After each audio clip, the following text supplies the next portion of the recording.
BJP జాతీయ అధ్యక్షులు నితిన్ నబీన్ కొత్త టీంపై గోషమహల్ ఎమ్మెల్యే రాజాసింగ్ కీలక వ్యాఖ్యలు చేస్తారు. యుద్ధం చేసేందుకు నబీన్ కొత్త సైన్యం సిద్ధం చేస్తారని, అయితే అందులో తెలంగాణ నుంచి ఒక్కరికి కూడా చోటు దక్కలేదన్నారు. తెలంగాణ బీజేపీలో కొనసాగుతున్న గ్రూప్ రాజకీయాలు హైకమాండ్ గమనించిందని వ్యాఖ్యానించారు. బెంగాల్లో బీజేపీ నేతలంతా ఐక్యంగా ముందుకెళ్లారని, తెలంగాణలో అదే తరహాలో కలిసి పోరాడాలని సూచించారు.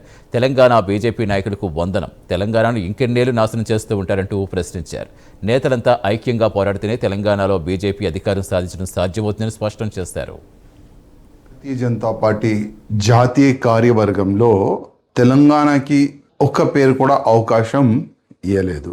గతంలో చాలా మంది పెద్ద నాయకులకి జాతీయ కార్యవర్గంలో మంచి మంచి పదవులు కూడా ఇచ్చినారు, వాళ్ళు మంచి పని కూడా చేసినారు. కానీ ఈ కొత్త నితిన్ నబీ గారు ఒక కొత్త సైన్యం తయారు చేసినారు. ఎట్టి పరిస్థితిలో ప్రతి ఒక్క రాష్ట్రంలో భారతీయ జనతా పార్టీ స్ట్రాంగ్ అవ్వాలి, భారతీయ జనతా పార్టీ గవర్నమెంట్ రావాలని ఒక మంచి అయిన ఒక యుద్ధం చేయడానికి సైన్యం తయారు చేసిండు. కానీ తెలంగాణ నుంచి ఒక్క కూడా పేరుని వాళ్ళు ఇంక్లూడ్ చేయలేదంటే మన తెలంగాణ పెద్ద నాయకులు ఒక్కసారి ఆలోచన చెయ్యాలి.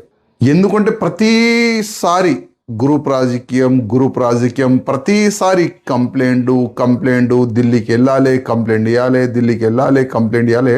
ఈ పెద్ద నాయకులు కూడా అరే ఈ తెలంగాణ మన బీజేపీ అధికారులు మారరు, అందుకోసం వేరేకి అవకాశం ఇద్దామని ఆ విధంగా ఆ యాంగిల్లో వెళ్ళినారని నేను అనుకుంటున్నాను. కనీసం ఎప్పుడైనా మా తెలంగాణ నాయకులకి నా ఒక నివేదిక, మీరు ఈ గ్రూప్ రాజకీయంని పక్కా పెట్టి మనమందరం ఒక్కటే, మన లక్ష్యం ఒక్కటే.